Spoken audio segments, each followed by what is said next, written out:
Muito bem, vamos com a nossa coluna Biocidade. O professor Marcelo Bezerra já está conosco aqui.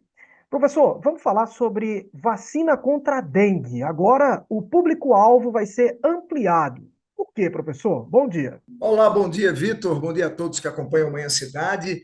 Isso, Vitor. A nossa coluna, a gente traz essa notícia do Ministério da Saúde, que foi preciso ampliar por conta de lotes de validade dessa vacina. Isso é bom porque você vai atingir o público fora da faixa etária inicial, mas é preocupante, Vitor, porque se as vacinas elas estão chegando próximo de sua validade, é porque as pessoas não estão sendo imunizadas. As pessoas não estão indo para os postos para se imunizarem, né? Então, isso aqui é que nos preocupa.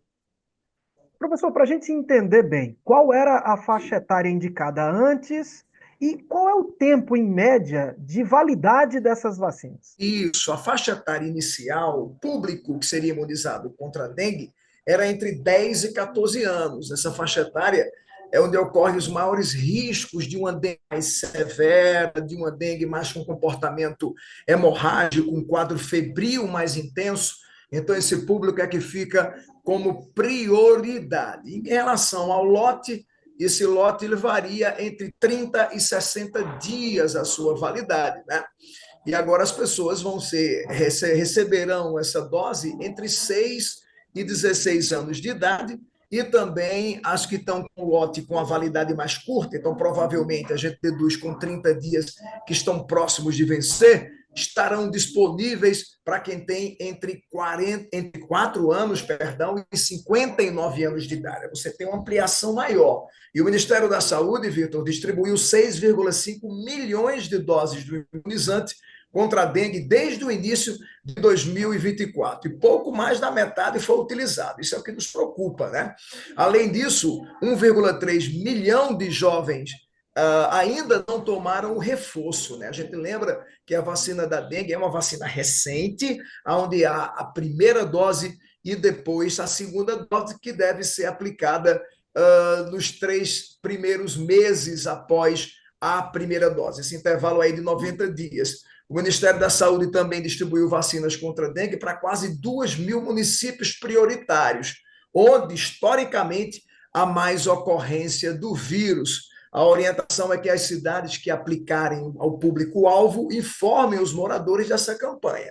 Então, é preciso que os meios de comunicação, e esse é o papel da nossa coluna Biocidade também, informem para que as pessoas procurem as unidades de saúde, os municípios também vinculem isso aí nos meios de comunicação, para que essas pessoas que até então estavam fora da faixa etária possam se imunizar contra a dengue cada vez aumentando os casos em nossa região, Vitor.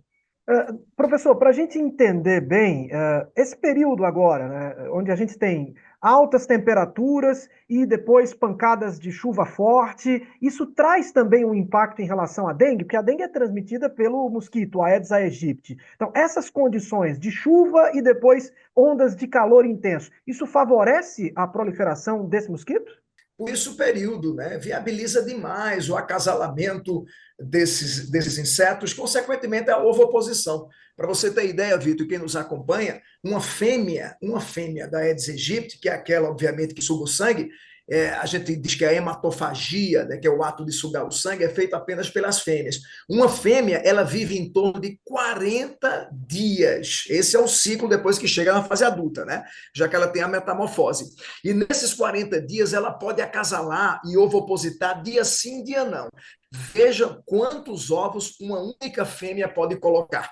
Por isso que a gente diz a todo mundo ficar vigilante na questão da água parada. Esse período é propício que você colocou as chuvas, a água tende a ficar parada em terreno baldio, em lixo que está sendo mal coletado ou em locais de acomodação do despejo do lixo que não está sendo interessante. Dentro de casa mesmo, os pratinhos da planta, ter cuidado com vaso de planta, garrafa, mochila, pneu.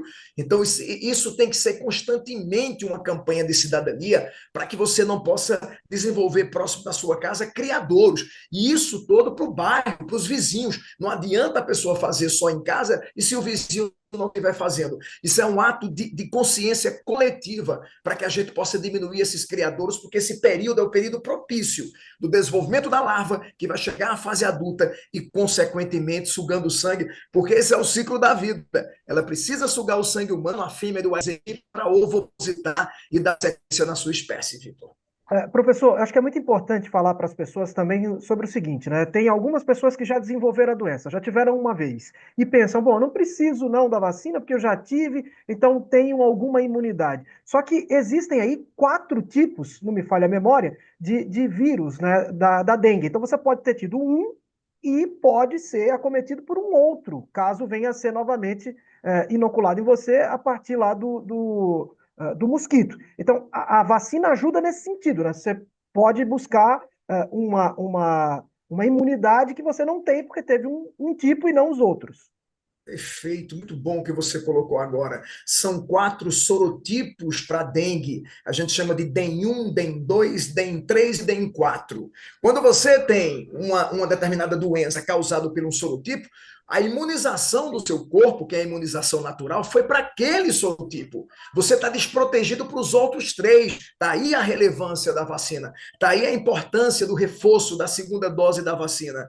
Porque a imunização natural é específica para aquele tipo de sorotipo da dengue, né? A sorologia dessa dengue, que é uma doença causada pelo vírus. Mas é preciso ter uma imunização completa para todas as formas possíveis de sorotipo do vírus da dengue. Muito bem lembrado isso aí, Vitor. Muito bem, então para você que está nos acompanhando, é importante procurar o seu posto de saúde mais próximo e buscar essa vacina agora com ampliação da faixa etária. Professor Marcelo Bezerra, muito obrigado e até semana que vem. Eu que agradeço a você e a todos que estão acompanhando a programação da Rádio Cidade, que segue firme e forte. E a gente já marca nosso próximo encontro para a semana que vem, aqui na Rádio Cidade, pois aqui todo mundo ouve, todo mundo vê. Forte abraço, Vitor, e a todos. Até lá, professor.